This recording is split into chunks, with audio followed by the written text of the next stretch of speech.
So now I've just been sitting here on top of this table for the longest time together with this ironing board that I found in the trash, and I've talked about all kinds of things related to this very vintage thing that I found, but also I finally managed to share the story about all of the things that happened in the last couple of months leading up to me losing my house.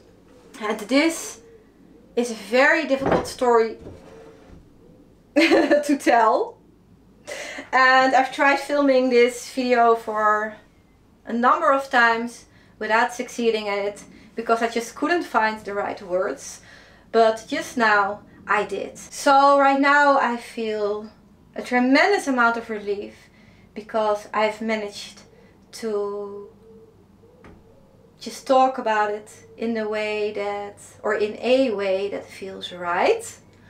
And I also feel very happy because, and this is a bit of good news, I've actually finally managed to monetize my YouTube channel the other day. There are two things that you are going to need if you want to monetize a YouTube channel, and those two things are that you are going to need 1,000 subscribers, and this is something that I've had for quite a while now. And then the second thing that you are going to need is that you are going to need 4,000 hours of watch time. So this means that you guys have to watch my videos for 4,000 hours a year, per year. And then with those two things combined together, you can monetize a YouTube channel, and this means that you can start making money with it. And this is just a tremendous milestone. I just simply still can't believe that I managed to get there, because it took me 3 years, which is a long time, and this is 3 years of me working tremendously hard and of me pouring all of my love and my passion and my energy that I don't have a lot of into creating these YouTube videos, and this is huge. And I've actually already made some money. So do you guys want to know how much I made in the last couple of days? In the last 5 days I've made €1.47. And this might seem like nothing for most people, but for me, you know, this is huge. So I do want to thank you guys, because without you guys I would have never been able to do this. I just want to say thank you for just being here, and you know, for supporting me, and for subscribing, and for commenting, and you know, for giving me the thumbs up, because it's just, these are the things that is going to make it happen. Because without you guys, this is just not going to be anything. And right now it is something, and it's something very special, and it means a lot to me. So yeah, it's a miraculous and very special day. And then, you know, besides all of these things, there's also this corner that I'm looking at right now, and it is just starting to turn into something so beautiful, and I'm so excited about it. And I've worked really hard on that too. You know, in the last couple of days I have done a lot of things that I do want to show you in this video. And besides this, I also want to share all of the things that I was planning to share last week, but I didn't. You know, and these are all of the things about the outbuildings from the property that we went to see a couple of weeks ago in Sweden. And then, you know, in the meanwhile, I'm just going to take this out, and then I'm also going to clean up all of the mess, and then I will be back, and then I'm going to show you what the corner looks like right now, because I've actually also did a little bit of decorating, even though none of it is finished yet. And I just want to share some of the design inspiration, I guess, because I think it's fun. So I will see you guys in a bit. Chop chop!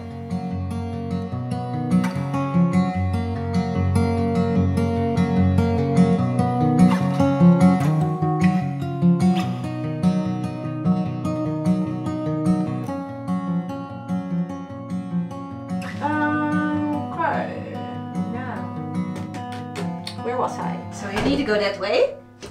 My sweet little honey bun. Okay.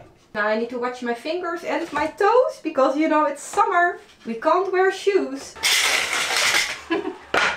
Doing DIY jobs without shoes is something that I wouldn't recommend. But freedom is more important for me than anything else. So I need to live my life as shoeless as possible.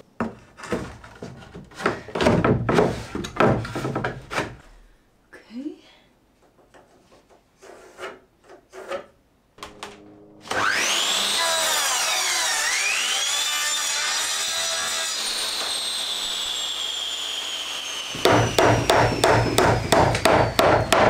Oh no! Poor little door. You can't handle the stress? That's okay.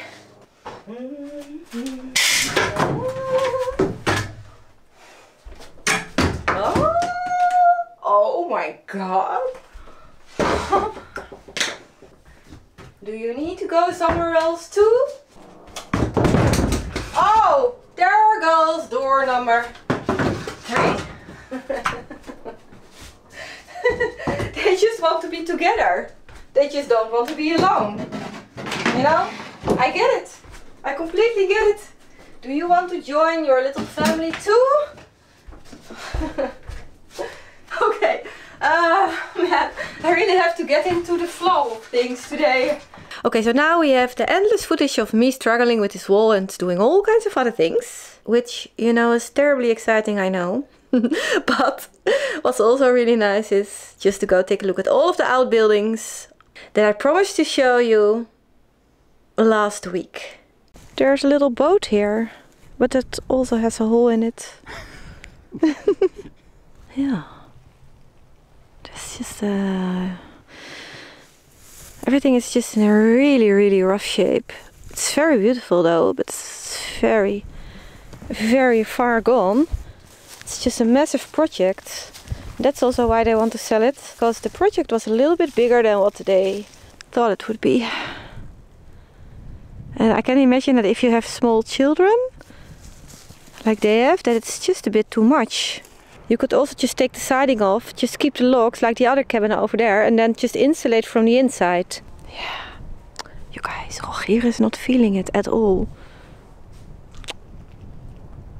So I think that I need to emotionally distance myself from all of this, because I actually do really like it.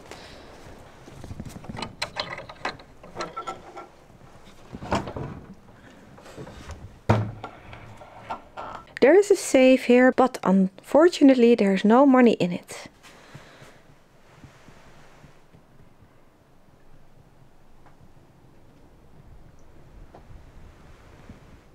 Het is eigenlijk best een grote kamer, Rogier. Ja, zeker. It's a really nice space. Yeah. And bright. Because of all of the windows. And then here is a little bit of an issue. Because there was a leak and then the wall was rotting away, and then they removed everything. The wood stove that was here, parts of the wall, parts of the floor, everything came out. The supporting beams gone. Yeah.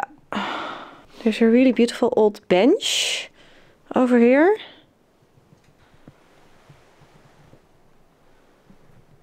And then over here you go back into the hallway.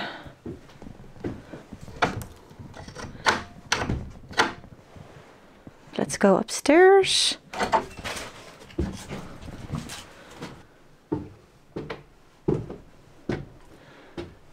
This again is a very spacious room, actually, for a tiny house like this.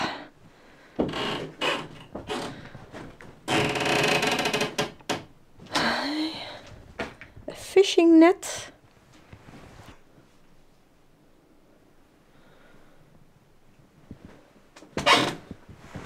Eigenlijk moet je gewoon... ik heb die balken ook helemaal weggehaald hier. Ja. Ja, maar die was waarschijnlijk ook niet meer goed. Die balken. Dat daar is nog heel goed. Dus. This is pretty bad, but I still love it. Yeah, I can't help myself, Rogier. So yes, this is the first little house. Definitely needs a lot of work. But I also see a lot of potential. Waar is mijn bril? Is dat nog op mijn hoofd? Ja. Huh. Okay, let's go see the other little house. The other little house. Ja, het zijn wel gewoon hele fijne ruimtes. Ja. This is definitely also a way of locking your house. This whole house is sagging badly. So it needs to be raised on one side, which apparently is not all that big of an issue. Well, that's what the man said, because he... That's what the man said. That's what the man said. See, the wallpaper is also a tiny bit on the crooked side. No, just a little glue and it's alright. But I really love this house. Probably also because a lot of things are blue. There's a lot of old furniture in it that I would love to reuse. And this was a little bakery. So they used to bake bread in all of these ovens. There's also a pizza oven that was used not for making pizzas in, but for making flatbread. I just can't help myself, Rogier. I just love all of these beautiful old places. Huh? A turkey baster. Oh, yes. That's going to fix everything. Oh, er is ook een heel erg mooi kastje hier. Zoveel leuke meubels overal. So many beautiful pieces of furniture. Ah, ik vind het behang ook heel erg mooi. Okay, so this is the hallway. If you hear a lot of coughing, by the way, it's Rogier. He has been sick. And it's taking him a long time to get rid of the cough. It's really bad, actually. Okay, so there are these nice little blue double doors going in. Stairs over there going up. Storage space underneath the stairs. And then there's another room over here. I would just buy this place only for just this little bed. It's just the most beautiful little thing. There's also a cabinet in the corner. This is going to be called the little blue house. Once there was electricity here too. What is that? Bezems? No, I don't think so. What is it? Paint. This is Oh, it's for the painting of the outside of the house. the brushes where you paint the outside of the house. Yeah. Cool. So this is the little storage area underneath the stairs. Dat is een beetje eng wat je nu doet. Ik probeer ook dit te filmen.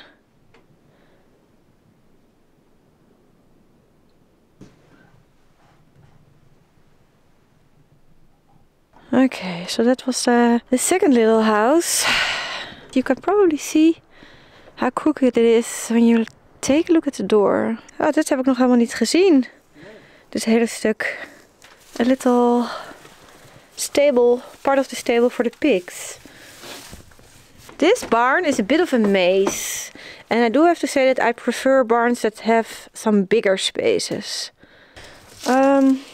I think I will go back to the other side because this is a bit Rough? Yeah, I don't want to break anything right now. At least this is solid.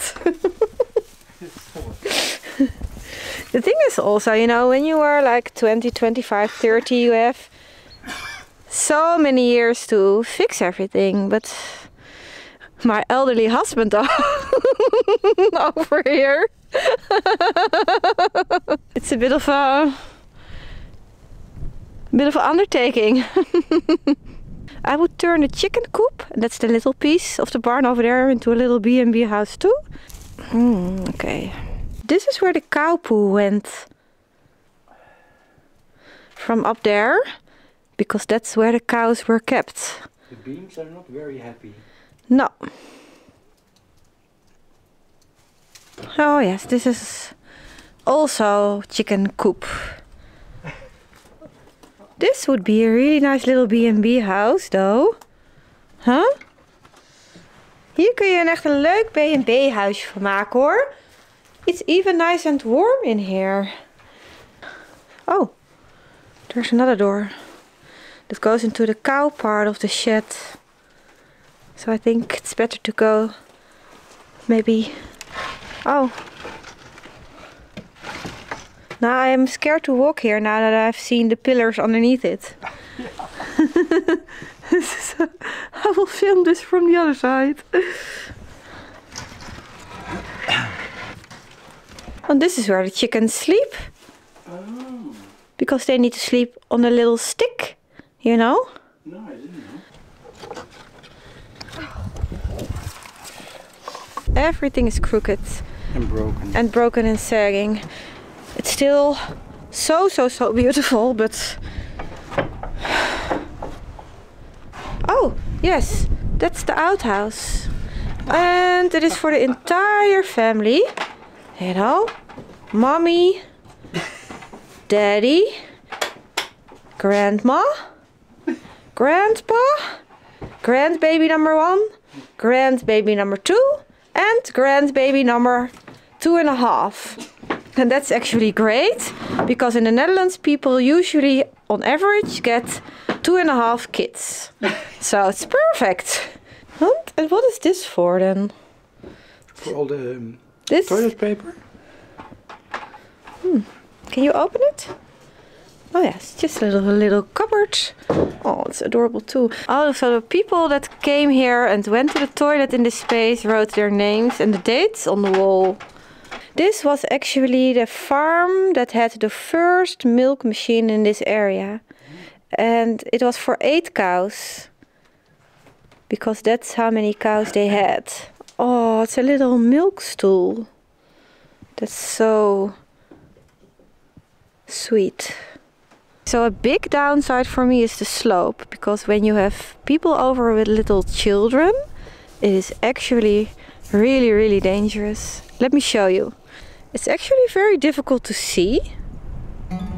But it's the steepest slope. It's like steep. And then you have the river.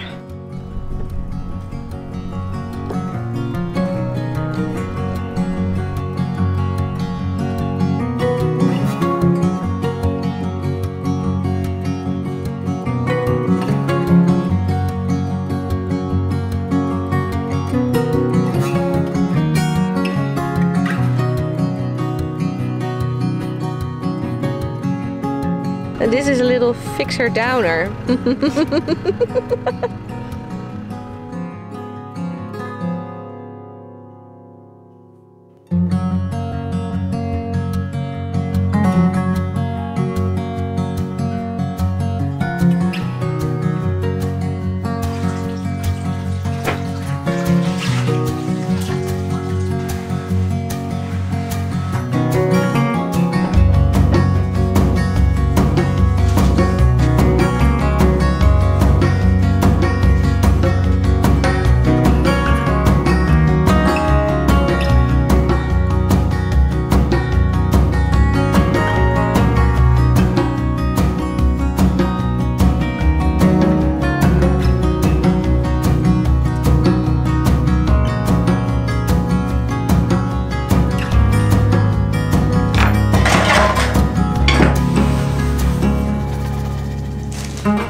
This fabric is not going to be it. My house, yes, is actually a rental. And I never shared any of this before because I think that I felt a bit ridiculous about spending so much time and so much effort and so much love and so much money on fixing this place. You know, because it's not mine. Now the reason why I have poured all of what I had into this house was because it always felt like my forever home. And you know, the only reason for me to want to move somewhere else would actually be moving to a different country. And you know, this was the reason why I've poured all of me, because that's what I have done in the last couple of years. I have poured all that I had into this place. And you know, right now we are in the process of trying to move to a different country. But the thing is that we aren't there yet. So for me, giving up on this house right now would never be something that I would choose to do. So now, besides this house being a rental, it is also a part of a social housing program for people with a low income. And in my case, that's me, because, you know, I've been struggling with all of these health issues and I haven't been able to work. So I do have a social security money income, and this is connected to the house, which is a part of a social program. Now, one of the things that you are not allowed to do in a situation like this, with a house like this, is let other people live in it. It is actually illegal, and when you decide to do it anyway, you are running the risk of a ridiculously high fine, and this fine is more than 22,000 euros. You are also running the risk of being charged with fraud, which is something that you don't want. Because, you know, having a criminal record that is saying fraud on it is just basically going to create more difficulties than being charged with murder. It's a stupid thing to say, but it's true. Fraud is just, it's an absolute no-go, okay? It's bad. And another thing is also that you are going to run the risk of losing the house and, you know, also of losing the income because it is connected to this house. So now this is exactly what I have done, because people that I cared a great deal about, people that I've loved with all of my heart, were on the verge of becoming homeless, and I decided to offer them a place to stay. And, you know, this was the actual reason of me moving out of my house.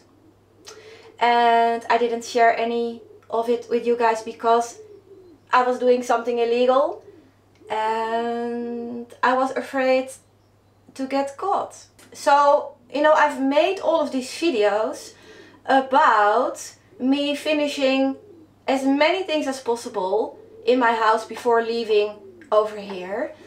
And with all of these videos, I've had two things in mind. And, you know, the first reason, this is two. The first reason was actually a reason that I shared, and this was me really wanting to finish all of the things, because I have a habit of not finishing the projects that I start, and it is a habit that I want to get rid of. But the second reason, and this was something that I haven't shared, was me trying to create a beautiful, warm, as finished as possible, cozy and nice place for these people to come home in. So, you know, then I packed a couple of things and I moved over here, and these people moved in, and from the first day things started to happen that felt tremendously and horribly wrong. And if I would have to tell you this part of the story in a couple of sentences, or even one sentence, it would be that they treated my house and my things and me with a total lack of respect. And it was painful, especially also because I poured so much of myself into this house, and especially in the last weeks leading up to them moving in, you know, I gave it my all. I had nothing left to give, and now they are coming in, breaking things, destroying things. So now here I am taking all of these risks, and I'm noticing that the people that I'm taking these risks for have no regards for my feelings or my house or my things whatsoever. Because besides, you know, them treating me and my house and my things without any respect, they've also started doing things that increased my risk by 1,000. And one of these things was sub-renting my bedroom to somebody else. And, you know, I was actually planning to keep my bedroom. I was never planning to move out completely. I've always had the plan to spend a certain amount of time in my own house, in my own city. I was actually also planning to film certain projects in there, and I've made the decision myself to temporarily, and with temporarily I'm talking about very temporarily, as in a couple of weeks, a month at most, giving up on my bedroom for this person, because this was somebody who was living with them, somebody that they were emotionally attached to, and me feeling responsible for the entire world except for myself, felt the need to offer this person a place to, because I just struggled with putting anyone out on the streets, you know. And now, looking back at it, at this whole situation, it was never my responsibility at all. I wasn't responsible for this person. I haven't been responsible for all of the other people either. But that's how I felt back then, and you know, that's why I've made these decisions. So now this person is living in my bedroom, this person is sleeping in my bed, and there's no space for me at all. And you know, the weeks are passing and the months are passing, and this person isn't moving out like he was supposed to. And all of a sudden agreements that were made never happened, and conversations that we had were twisted. And now I am in the middle of this situation that feels horribly wrong, and I'm faced with people that are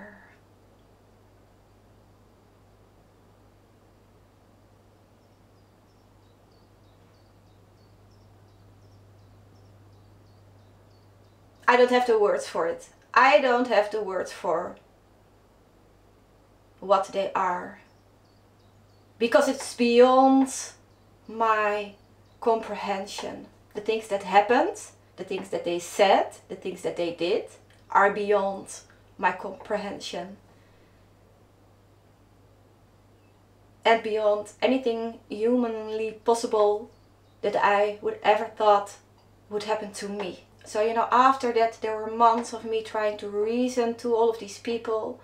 There were months of me trying to get this person to move out. And after that there were months of me trying to get everybody to move out, and they refused. And you know, initially we thought, as in Rogier and me, that this is a situation of people living in my house refusing to move out because they have no place to go to. But you know, then slowly we actually started to realize that, okay, this is not a situation of people refusing to move out. This is actually a situation of people trying to take my house from me. As in, these people moved in with an intent, is that the right word? With the plan to actually never move out. And you know, we, as in Rogier and I, think that this was what happened because of certain things that were being said and about certain things that were being done. And you know, a couple of the things that were being said were things like one of these people saying to Rogier on the phone, you know, she is living with you now and she is not going to need this house anymore. And another thing that was being said directly to me, as in face to face by someone, was, this house is now going to be mine. Certain things that happened were things like those people all of a sudden getting 2 cats. And you know, if you know that you have to move out in a couple of weeks and you have no place to go, taking 2 cats is either the most irresponsible thing to do ever, or you don't have plans to leave at all. And there were many of these things that they did that painted the picture of them having a plan to just stay. One of the times that I gave them a month notice, they decided to go on a holiday to Canada instead of, you know, spending time on looking for a house. And these are people who have children, okay? You know, and you would think that if you have children, you know, you aren't going to take any chances. Not when it comes to things like a roof above your head. But, you know, I've gave them opportunity after opportunity after opportunity to do the right thing, even before I've asked them to move out. And this actually brought me to the point of realizing that there isn't anything left to do but just to be open and honest about all of these things, because I don't know how to fix this, and I'm going to lose all of these things anyway, or probably anyway. So that's when I decided to call the police, and I've told them, you know, I've done something illegal, and I've done it because I was trying to help people, and right now I'm in big trouble and I'm going to need help. It ended though in them not being able to do much about it because of the children being involved. And you know, I get it, because this is also the reason why it took me months, and this is the reason why I gave them so many chances, and this is the reason why I created so many opportunities for them to do the right thing, and for them to, you know, have the time to search for a different place to go to. And you know, the police just refused to put the children out on the street, and this I get, because it was very difficult for me to do all of these things too. And you know, I actually have been homeless myself, and I was all alone with 2 kids. So I know as no other what it means to be in a situation like that. But what I also know is what it takes as a parent to make sure that your children are going to be okay. And these people did none of these things. They had months to sort all of these things out, and they did nothing. So do I feel bad about trying to put people with children out on the streets? No, I don't, because in the end these children aren't mine, and I'm not responsible for them. They are, and they lacked as parents, and they didn't take the responsibility for those children at all. So you know, the police, they definitely tried to help me, but they couldn't. And they told me, you know, if it just would have been them, as in the adults, we would pick them up and we would throw them out, because what they are doing is wrong. But we can't do it because of the children. So now here I am, empty-handed, with help that was promised but didn't last. And you know, that's when I realized that there's only one thing left to do for me, and this is to just stand up and just to fight. And I knew that it wasn't going to help me, but I had to do it anyway. So this meant Rogier and I getting up at 5 in the morning, and then we drove to Amsterdam, and then we went on a stakeout, okay, with binoculars and warm tea and something to eat. And we were there for hours just watching my house, okay, not their house, my house, until everybody left. And then we moved in, and then we changed the lock, and then we barricaded the entire house. And then I called the police again, and then I told them, you know, I'm taking charge of the situation, and I'm in my house right now, barricaded in. And you know, when these people are going to come back, this is going to be turned into a tremendously big war. And you know, you guys better be ready. And you know, it turned into a big war of them calling all kinds of people, and these people trying to break into my house. So now there are people climbing on top of my balcony, trying to break in my kitchen door. There's somebody hitting my door with a hammer, and you know, now we have glass breaking and wood splintering, and you know, Rogier and I are just standing there ready to fight, as in really fight. And thankfully, this is when the police decided to send a car, because I was on the phone with them and they heard the glass breaking, and they decided that, you know, this is going way too far. We need to do something now too. In the end, all of this resulted in me actually letting them back in, because, you know, I've realized that I just simply don't have it in me. I don't have it in me to just throw these children out on the streets either. I thought I had it in me, but I don't.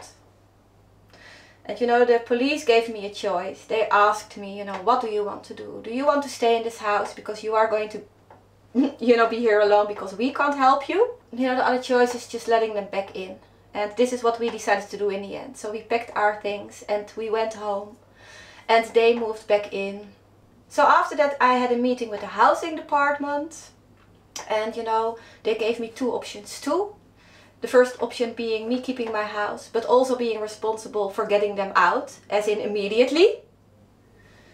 Which would mean going to court. And this would mean months of this situation dragging on. And also months of me paying for the roof above the head of the people who are trying to steal my house from me. They paid for the house in the first 2 months as a compensation for me not being able to use it. And for the inconvenience of me having to be somewhere else. But now they have been living there for free for months and months on end, because they are refusing to pay me anything anymore. And you know, it's costing me money and it's causing me a tremendous amount of stress. And this had a huge impact on my health because I was feeling so sick. And I just realized right then and there that, you know, this is the most important thing. Me getting rid of the stress and me getting back into a situation of things just being peaceful and quiet is just the most important thing because of my health. And you know, I've just started this entire treatment program, and the doctor was also very clear about stress being an absolute no-go. And he told me, you know, stress is not the cause of you being sick, but it is going to prevent you from getting better. So a court case that is going to last for months is out of the question, and the only other option left is just, you know, to sign the release form and to just give up on this house. So that's what I've done. This meant that the housing department was going to take over, and they were going to take the responsibility of removing these people out of the house. And you know, that's what they did, and I don't know how they did it, but it only took 2 weeks. Not just for those people to find a different place, but also for them to move out. So you know, in the end, it wasn't all that difficult for them to do that. And that's just the reality of it. You know, in the end, these are people that never loved me, because if you love someone, you would never do something like this at all. So now I'm in the process of breaking all of the things down that I've built, because the house needs to be empty. And this is a very emotional thing to do.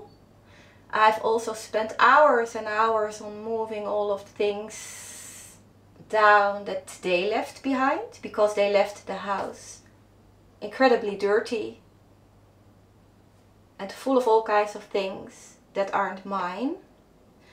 And so this meant me dragging all of their things down and me putting all of their things out on the sidewalk. And this was a very painful thing to do, because these are the things of the people that I loved. And it's just not an easy thing to do. And the same for breaking all of these things down. And I think it's even harder for Rogier, because he has a very hard time with just tearing the things down that I've made with so much love. So, you know, he's struggling too, and not just with this, but he has been struggling for the entire last 6 months, because it has been really hard on him too. And, you know, there are lots of things broken. This little shelf is the perfect example of a very long list of things being broken. You know, this screw over here is completely bent because it has been yanked out of the wall. Over here the plug is still attached to the screw. There's an entire corner missing. The little hook that was here is gone, and it was just thrown away somewhere in a corner, and that's where I found it. There's a lot of damage everywhere. My baseboards, my floors, my doors. One of the doors of my kitchen cabinets was just pulled off. 2, we found out that the gas pipe was disconnected and the gas was turned off. So they actually also tried to steal my cooker. They didn't succeed in taking the cooker because it was glued, but they took my laundry machine, my microwave, my bathroom mirror, a cabinet and a rug from the baby room, and all kinds of other things. So lots of things have been stolen. They also left a tremendous amount of dirt and things behind.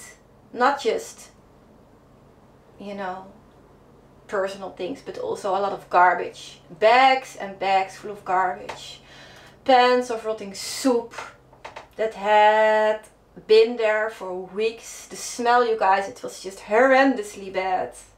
Rotting food, not just in the fridge, but also on the shelves in the kitchen. Just piles of stuff left behind, like, you know, it's nothing.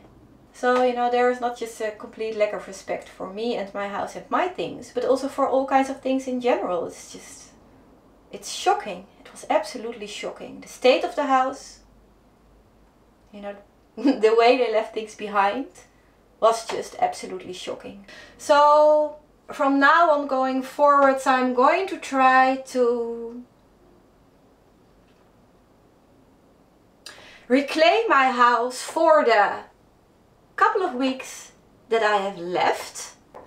And I'm also going to try to deal with all of my emotions, and I'm going to try to say goodbye to this house and to my old life in the best way I can. So I do think that I want to film some lasts. You know, I want to film going to the thrift store in my street for the last time, and I want to film some beautiful flowers in the park for the last time, and I want to go into the city of Amsterdam for the last time, because I'm never going to return. Thankfully I do have a really warm and loving place to be in, and you know, I'm very thankful for this, all of this, and I'm very thankful for the people that I do still have in my life, and I'm also very thankful for many other things actually. I'm also realizing that I have to acknowledge all of the pain and all of the sadness. But you know, this has been the first time that I've managed to tell the story without crying. Because I filmed this video, I don't know how many times. So this means that, you know, I'm going to be okay. And I'm also very excited about my house being empty. Because it's a blessing, it's a true blessing. Those people being gone, not just out of my house, but also out of my life, is a true blessing. Because this situation has been really difficult for more than 2 years actually. Lots of things have happened with these people. It's not just this. And I'm just going to enjoy the peace and the quiet.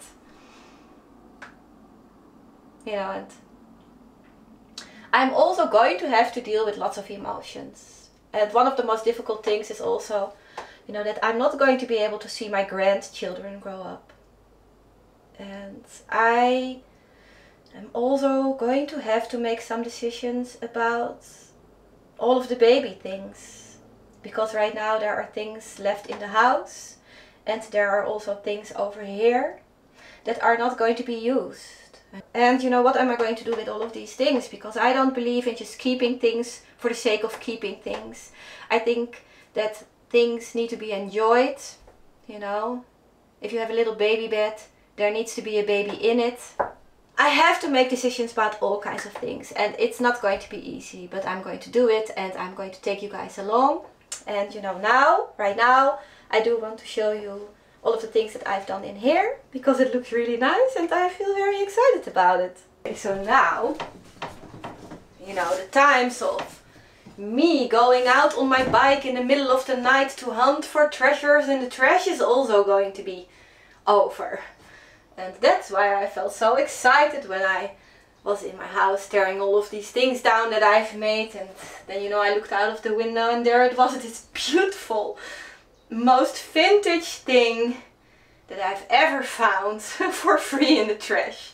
And it's not just the way it looks, it's also definitely the way it smells. The smell is just a smell of nostalgia, and you know, I do feel a little bit nostalgic about all of the things from the past because I'm saying goodbye to all of these things. So this is a great thing to find. And not just because of the smell, but also because of the way it looks. Because it's just a beautiful design and I absolutely love it. The board though needs to be replaced. And I'm obviously also going to need to make a cover. So I have just spent some time on just looking at all kinds of different fabrics to use for the cover that I want to make. And this is not going to be it because it's too orange and it is too much in my face. Okay, it's just too much in general. So now we have option number 2, and it is this blue and white checkered fabric that I do really like because it has a bit of a farmhouse style look to it. This would be really nice, but also just a tiny bit too blue. I have found a piece of fabric that I do want to use on Marketplace, and I also ordered a piece of felt that needs to go underneath it. It is going to live over here on the wall because I actually made a little thingy. So now this is going to be the first thing that you see when you walk into the room, and this is why the fabric choice is so important. Anyway, it is going to be so nice to have this corner over here with my ironing board and my sewing machine, so let's get it.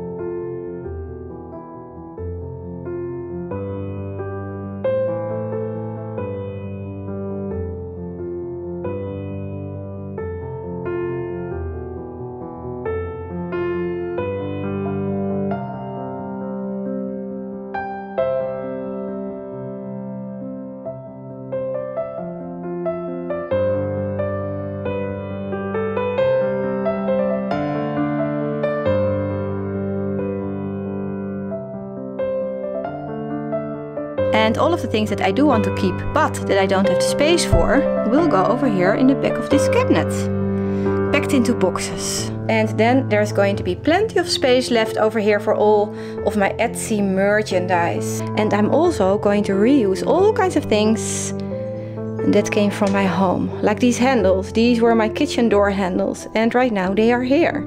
And they are going to be a part of something beautiful and something new.